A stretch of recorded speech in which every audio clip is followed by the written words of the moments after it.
On se retrouve pour un nouveau journal, mesdames et messieurs, bonsoir. Vous êtes sur Mondico Télévision et vous avez raison. Ouvrons ce journal avec un mot de la diplomatie. Le chef de l'État, Félix Antoine Tshisekedi Tshilombo, a reçu le lundi 26 août 2024 à la cité de l'Union africaine à Kinshasa les adieux de l'ambassadeur de France en République démocratique du Congo au cours d'une audience. Le diplomate français a profité de cette occasion pour présenter un bilan positif de relations entre la France et la RDC durant les 3 années de sa mission en République démocratique du Congo. Par ailleurs, le chef de l'État et son hôte ont regretté l'incident dont est victime deux diplomates français le 23 août à la suite d'un conflit foncier ayant conduit à une intrusion dans une emprise française. Suivez les détails dans cet élément. C'était une occasion pour le diplomate français de faire son adieu après 3 ans passés en République démocratique du Congo. Le diplomate français Bruno Aubert a saisi cette opportunité pour présenter un bon bilan des relations entre la France et la RDC durant les 3 années de sa mission à Kinshasa. Néanmoins, le chef de l'État et son hôte n'ont pas manqué dans leur échange de faire mention de l'incident qu'ont connu 2 diplomates français le 23 août dernier à la suite d'un conflit foncier et qui a favorisé la violation d'une emprise française. État des choses qu'ils ont regretté. Acte farouchement condamné par le président de la République car ils ont porté atteinte aux conventions internationales concernant la protection des diplomates. À cet effet, le numéro 1 congolais a rassuré son hôte que leurs auteurs ont été interpellés et seront déférés devant le juge. Il était important pour moi de voir le président de la République, le chef de l'État, une circonstance un peu particulière pour moi qui est la fin d'une mission de 3 années dans le pays, et donc c'était une manière de venir lui dire au revoir. Nous avons traité de nombreux sujets. Le premier dont nous avons parlé, c'était effectivement le regrettable incident qui a affecté une de nos emprises diplomatiques pendant il y a 3 jours, vendredi dernier. Nous avions eu l'occasion d'en parler avec Madame la ministre d'État ce matin même.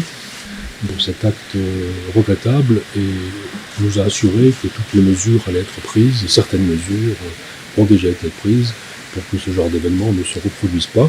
Je pense en effet que c'était la préoccupation de toutes les parties impliquées dans cet incident, justement que les relations excellentes entre la République démocratique du Congo et la République française ne soient pas entachées par cet incident malheureux.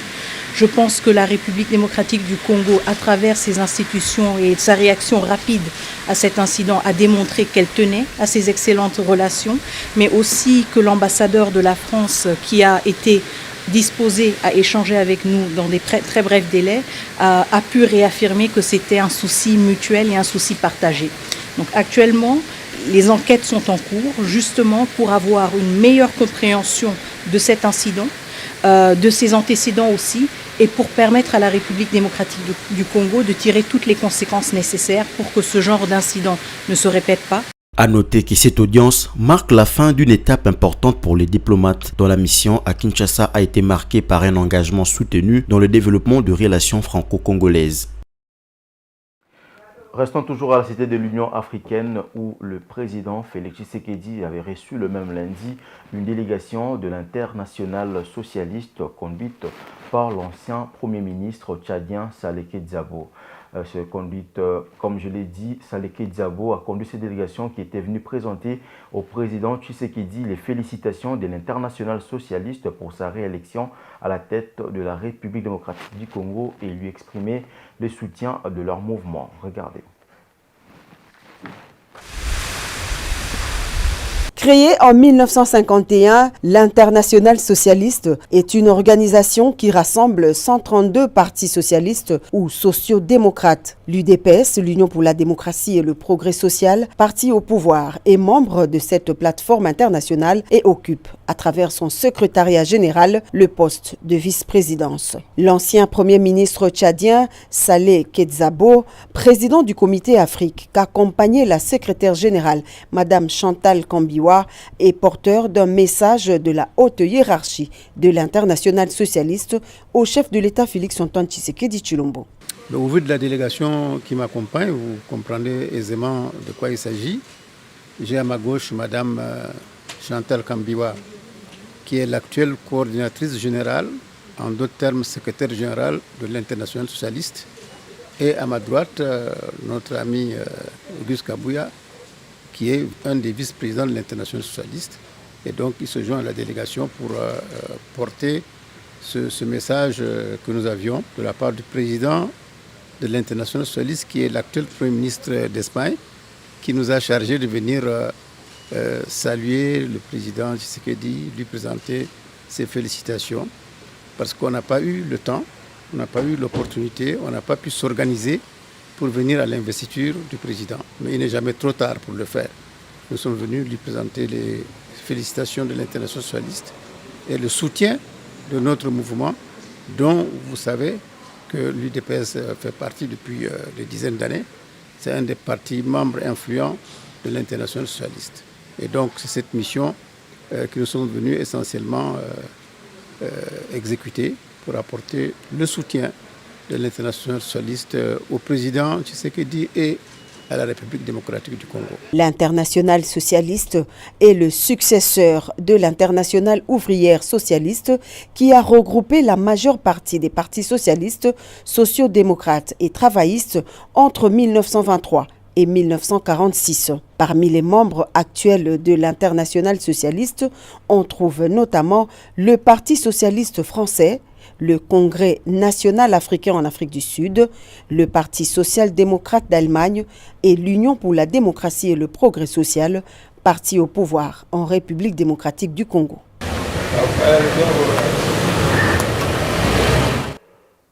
Parlons situation sécuritaire à présent. La coalition M23 RDF a voulu manipuler l'opinion après avoir violé les cessez-le-feu plusieurs fois sur les lignes de front où ils attaquent souvent les positions des forces armées de la République démocratique du Congo pour occuper illégalement une partie du territoire congolais dans la province du Nord Kivu. C'est ce qu'a dénoncé le porte-parole du FARDC dans un communiqué publié le lundi 26 août à Goma, chef-lieu de cette province. Suivez. Nous portons à la connaissance de l'opinion que le M23-RDF ont tenté de couvrir à travers les différentes communications de ce dimanche 25 août leurs multiples violations du cessez-le-feu en cours. Dans leur communiqué officiel, signé ce 25 août, il parle d'un aéronef des forces armées de la République démocratique du Congo qui aurait survolé les zones de Lubero et Rutshuru. En effet, il s'agit là d'une tentative d'aveugler l'opinion, car c'est depuis 48 heures qu'à cause des problèmes de météo, aucun aéronef des forces armées de la République démocratique du Congo ou des partenaires n'a pu prendre les airs au Nord Kivu. Dans ce même cadre, pour justifier les attaques qu'ils ont lancées ce dimanche sur nos positions à Kikubo, dans les territoires de Lubero, ces derniers ont signé en date du 24 août et mis sur la place publique un communiqué évoquant un déploiement des troupes des forces armées de la République. En santé, l'épidémie de Mpox progresse rapidement dans la province du Sud Kivu, dans l'est de la République démocratique du Congo. Plus de 4779 cas, dont 31 décès, ont été enregistrés la semaine dernière et 29 zones de santé sur les 34 que compte la province, parmi lesquelles la zone de santé de Miti-Moureza sont touchées par le cas de Mpox. Elle enregistre chaque jour une moyenne de 150 malades qui vivent dans une promiscuité totale et dont les conditions d'hébergement laissent à désirer. Suivez ces reportages de Bijou Lomona. L'épidémie de Mpox est en progression fulgurante dans la province du Sud Kivu, dans l'est de la République démocratique du Congo. 3/4 des zones de santé qui comptent cette province sont touchées. Depuis la déclaration de l'épidémie, cette province a déjà notifié plus de 4700 cas. La province a notifié 4779 cas. 4779 cas. Malheureusement, nous avons aussi enregistré 31 décès. 31 décès. Vous allez comprendre, comme je le disais tantôt, les 4779 cas sont répartis dans 29 zones de santé de la province. Les zones de santé les plus touchées actuellement sont essentiellement la zone de santé de Nyangezi, d'abord Miti Muresa. Miti Muresa en elle-même qui a notifié 1117 cas et 8 décès. Pour la dernière semaine épidémiologique que nous venons de clôturer, la province a notifié 606 cas et 5 décès. Donc la courbe, nous avons une courbe vraiment ascendante. C'est une courbe ascendante depuis le début de l'épidémie jusqu'à aujourd'hui. C'est une courbe qui ne fait qu'augmenter. Et là, c'est inquiétant. 10 de 29 zones de santé touchées administrent gratuitement les soins aux personnes malades de cette zoonose. C'est le cas de Miti Muresa, où se trouve cette jeune fille qui est prise en charge au centre hospitalier de Kavumu. La maladie a commencé à la gorge. On m'a donné les médicaments à la maison, mais sans succès. C'est à mon arrivée au centre que j'ai constaté l'apparition des boutons.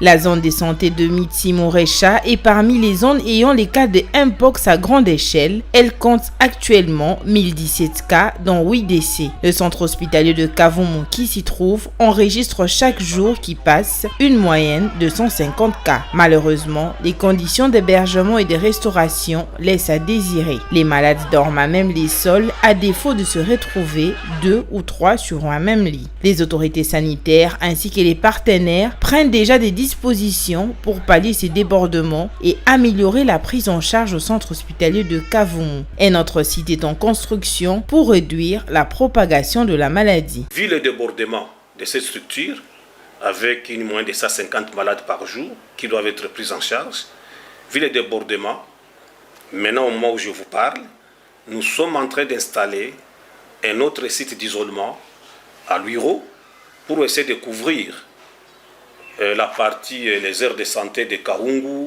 Tchegera, Tchaoboka, et donc toute la population environnante doivent éviter de faire de longs parcours pour limiter la propagation de la maladie vers Kavumu. Et là, je pense que nous avons fourni des efforts pour approcher les sites de prise en charge à cette population. La tranche d'âge touchée par le Mpox au Sud Kivu oscille entre 15 et 49 ans dans les zones de santé où sévit cette épidémie. 5 zones de santé ne présentent aucun cas. Il s'agit de Kabare, au plateau d'Uvira, Minembwe, Kanyola et Lulingu. Les autorités sanitaires appellent la population à l'observance des mesures d'hygiène en attendant la vaccination qui pourrait débuter dans les prochains jours. Les personnes en contact avec les malades sont les plus ciblées pour cette vaccination. Toujours dans le même ordre d'idées, non seulement la province du Sud Kivu, mais la République démocratique du Congo continue à enregistrer de nouveaux cas de Mpox. La province du Nord Kivu est déjà confrontée à une crise humanitaire sans précédent due à la guerre et au déplacement de population. Cette nouvelle menace bouffe la variole du singe. Le commentaire de Diane Bonga. L'épidémie sévit dans le pays depuis les débuts de l'année, frappe particulièrement durement le camp des déplacés où les conditions de vie sont déjà précaires et où la propagation des virus est facilitée. À Nyiragongo, près de Goma, des volontaires de la Croix-Rouge et d'autres ONG s'activent pour sensibiliser les déplacés des guerres à la maladie. Vêtus de vêtements de protection, ces volontaires décontaminent les abris de fortune et expliquent aux populations les mesures préventives à prendre. C'est très important parce que nous devons apprendre à la communauté comment prévenir face à cette épidémie. Qu'est-ce qu'il faut faire pour qu'il n'y ait pas assez de cas dans la province et aussi assez de morts liés à cette épidémie. Et nous avons peur de ça parce qu'ils sont en train de souffrir dans le site des déplacés. On ne veut pas qu'ils continuent à souffrir avec d'autres pathologies. C'est pourquoi c'est très important de prévenir de telles maladies. Le week-end dernier, les autorités ont annoncé 5 cas confirmés de variole du singe dans les camps des Kanyaruchinia, l'un des plus grands camps des déplacés au monde. Au camp voisin de Don Bosco, aucun cas n'est enregistré jusqu'à présent, mais la peur est palpable chez les déplacés. Suzanne Boma, mère de 3 enfants, vit dans ces camps depuis 2 ans après avoir fui Rutshuru suite au combat entre l'armée congolaise et les rebelles du M23. Nous avons peur car on nous a dit que l'épidémie de Mpox avait déjà touché d'autres sites de déplacés. Nous avons peur car on nous a dit que cette maladie tuait rapidement. Et si cette maladie arrive ici, nous allons mourir car nous sommes coincés dans ce camp. J'aimerais que le gouvernement nous vienne en aide. Nous avons déjà fui la guerre. Voilà maintenant que c'est la maladie aussi qui va nous toucher ici. Nous voulons rentrer chez nous. Le centre d'isolement de Monkeypox de Muningi, situé à une dizaine de kilomètres de Goma, enregistre de nouveaux cas chaque jour. Les personnels parlent d'un afflux de malades. Selon les données du ministère de la Santé de la RDC, plus de 17 000 cas confirmés ou suspects de variole du singe ont été détectés dans le pays depuis le début de l'année, dont plus de 570 cas de décès. Le gouvernement congolais devrait commencer à donner le premier vaccin cette semaine, bien qu'aucun vaccin ne soit encore arrivé au pays. Le ministère de la Santé a déclaré que les États-Unis avaient promis 50 000 doses et que le Japon en avait annoncé 3,5 millions. La situation dans le Nord Kivu met en lumière les défis immenses auxquels la RDC est confrontée pour lutter contre l'épidémie de variole du singe. La guerre, les déplacements de population et les manques de ressources rendent la tâche ardue. C'était un commentaire de Diane Bonga avec un reportage de nos confrères d'Africa News. Dans l'actualité également, ouverture le lundi 26 août 2024 à Kinshasa, dans l'ouest de la République démocratique du Congo, du 2e forum du génie scientifique congolais. Les scientifiques et chercheurs ont exprimé le vœu d'accéder au financement pour soutenir la recherche et les innovations technologiques en République démocratique du Congo. Pour cette édition, 172 projets sont à soumettre à l'évaluation par les experts avant d'être mis à la disposition de la population. La première ministre Judith Suminwa a procédé au lancement de cette 2e édition. Suivez. Le jury de la 2e édition du Forum national du génie scientifique congolais, composé des professeurs des universités et instituts supérieurs de la République démocratique du Congo, a, pendant 3 semaines, sélectionné les innovations et inventions présentées par 450 chercheurs, inventeurs et innovateurs venus de l'intérieur du pays, de la capitale et même des pays étrangers pour profiter de ce forum, devenu une vitrine pour la promotion de leur création. 290 projets ont obtenu 52% et 172 ont eu la note de 70%. 50 meilleurs projets ayant obtenu 70% seront retenus pour bénéficier d'une prime. L'an dernier, à la même période de l'année, 280 inventeurs et innovateurs congolais, provenant notamment de l'étranger, de la ville-province de Kinshasa et de plusieurs provinces de notre pays, s'étaient inscrits pour soumettre leurs résultats de recherche scientifique aux évaluateurs convoqués par le ministre de la Recherche scientifique et Innovation technologique. En cette année en cours, 460 inventeurs et innovateurs congolais provenant de 3 continents se sont inscrits pour soumettre leurs résultats de recherche scientifique à la sévère sagacité des mêmes évaluateurs. Je peux donc dire, au vu de cet engouement de notre élite scientifique porteuse de beaux et riches résultats de recherche, des inventions et innovations, en l'occurrence, que la renaissance de la recherche scientifique dans notre pays n'est plus à démontrer. Le ministre de la Recherche scientifique et Innovation technologique, Gilbert Kabanda, a profité de la présence de la Première ministre pour solliciter un projet de loi initié par le gouvernement en vue de l'organisation d'un fonds souverain d'appui au développement scientifique et technologique de la recherche. Ce processus indispensable exige, pour sa mise en œuvre, un financement souverain qui prendra pour son compte les aléas de toute solution scientifique ou technologique nouvelle. Vos compatriotes, chercheurs, inventeurs et innovateurs, ici présents et absents, se joignent à moi pour solliciter un projet de loi à initier par le gouvernement souminois et à soumettre au Parlement dans le meilleur délai pour la création et l'organisation du Fonds souverain d'appui au développement scientifique et technologique de la République. Ces chercheurs et innovateurs qui espèrent voir leur desiderata obtenir avis favorable n'ont pas manqué de manifester leurs attentes. Ce qui nous amène ici, c'est la recherche du financement. Parce que, étant chercheurs, nous sommes incapables d'extrapoler la production. Parce que ça, c'est en termes d'échantillons et de production. Mais nous sommes en mesure, étant donné que nous avons le résultat qui atteste qu'à partir de plastique, on est en mesure de valoriser le déchet en plastique en carburant et nous disons prêts et nous sommes disponibles au gouvernement afin d'avoir leur financement ou son financement de manière à éliminer toute la quantité de pollution en termes de déchets plastiques qui se trouveraient dans notre environnement. Bien que le ministère de la Recherche scientifique et Innovation technologique affiche son enthousiasme pour l'intégration des phases pilotes d'invention et innovation technologique 100% congolaise dans le programme d'action de la chef du gouvernement, il reste à voir si cette ambition se traduira par des actions concrètes sur le terrain. De son côté, le ministre d'État, ministre de la Justice et garde des Sceaux, Constant Mutamba, a annoncé le lundi l'interdiction formelle d'effectuer des paiements relatifs aux droits, taxes et redevances judiciaires autrement que par voie bancaire dans le cadre d'une vaste réforme visant à lutter contre la corruption et les détournements de recettes publiques en République démocratique du Congo. Images et commentaires.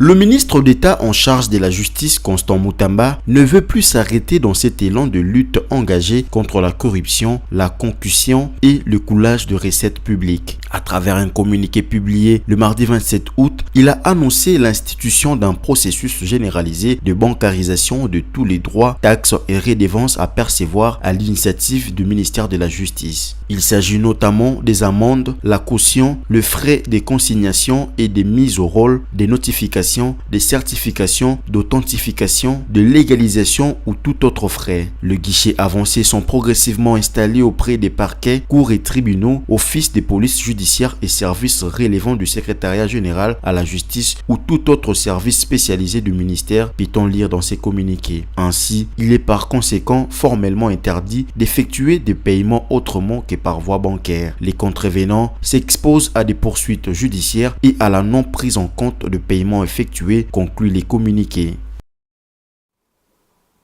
Dans le reste de l'actualité, un corps sans vie a été retrouvé ce lundi 27 août dans la matinée dans la commune de Ngalima à Kinshasa. Les autorités municipales se sont rendues sur le lieu après plusieurs appels afin de s'enquérir de la situation. Jusque-là, les causes du décès ne sont pas connues. Les détails dans cet élément. Nous sommes dans la commune de Ngaliema, dans la ville de Kinshasa, capitale de la République démocratique du Congo, au coin des avenues Kokolo et Bitampi, où un corps sans vie d'une femme a été retrouvé dans la matinée de ce lundi 27 août 2024. S'agit-il d'un accident ou a-t-elle été victime des bandits communément appelés Kuluna? Jusqu'à là, les causes de sa mort n'ont pas été élucidées. Les habitants de ce quartier n'ont pas voulu s'exprimer à ce sujet, laissant ce soin aux autorités. La police nationale de cette juridiction a été contactée sans donner une suite favorable. Après plusieurs heures de négociations, elle est finalement arrivée sur le lieu afin de prendre des dispositions nécessaires. L'on entend souvent après des drames que le chef de l'État devrait intervenir, mais chacun devrait assumer ses responsabilités et faire la part des choses, étant donné que le chef de l'État ne peut pas être partout. Le bourgmestre de la commune de Ngaliema est appelé à assumer ses fonctions comme il se doit et veiller à tout ce qui se passe sous sa juridiction afin d'éviter certains drames. Et pour terminer, la rentrée des classes est effectivement prévue pour le 2 septembre 2024 en République démocratique du Congo. Il ne reste que quelques jours pour que le bleu et blanc puisse reprendre le chemin de l'école. Et cela impose un devoir aux parents. Après les 2 mois de vacances, les parents doivent être prêts financièrement pour affronter l'année scolaire qui commence déjà ce lundi, mais un tour dans le marché où cette rentrée semble être timide. Constat fait par Diane Bonga et Deo Chilombo. L'on peut espérer que la rentrée scolaire 2024-2025 sera effective le lundi 2 septembre 2024 sur toute l'étendue du territoire national. L'exigence des enseignants, loin d'être considérée comme une réelle menace pour les débuts de cours, les parents de leur côté se plaignent du fait que les écoles exigent d'acheter de fournitures et uniformes dans les établissements scolaires sans compter les acomptes imposés. Nous les parents ne savions pas par où commencer. Les fournitures ont tellement augmenté. L'année passée, nous avons acheté à bas prix, mais cette année, ce n'est pas facile, surtout pour nous qui avons beaucoup d'enfants. Les gouvernements ne font absolument rien. Les gouvernements doivent faire quelque chose, nous souffrons.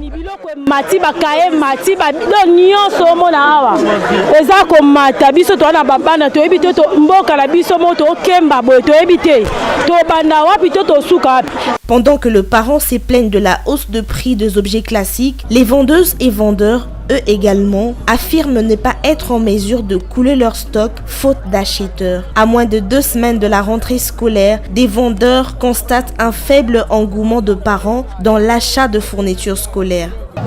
Na musala nanga oyo ya koteka oyo eza déjà 7e année nanga ya musala koteka oyo. Ça fait 7 ans que je vends des fournitures. Les années passées, la vente s'est passée très bien, mais cette année, rien ne marche. Avant, le parent venait avec les enfants acheter les vareuses, les uniformes, mais actuellement, les écoles vendent les vareuses et les uniformes. Nous, les petits commerçants, n'arrivons pas à survivre sans compter le fait que le dollar est instable. L'État congolais ne peut-il pas faire une réduction sur les taxes pour nous, les petits commerçants, afin que nous puissions survivre? L'école, comment on t'a un uniforme? Les enseignants se disent floués par des solutions à demi-teintes proposées par le gouvernement souminois, mais du côté du gouvernement, aucun report n'est envisagé jusque-là.